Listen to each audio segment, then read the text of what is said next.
तुम जब चीखते हो तो क्या तुम्हारा दिल एक सेकंड के लिए रुक जाता है या ये सिर्फ एक मिथ है? चलो आज जान लेते हैं स्नीजिंग के क्रेजी फैक्ट्स।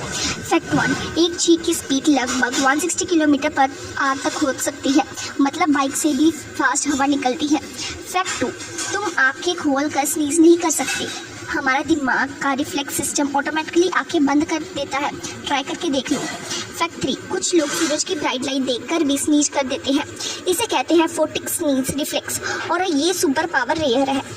अब बताओ तुम्हारी स्नीज नॉर्मल है या सुपर हीरो वाली?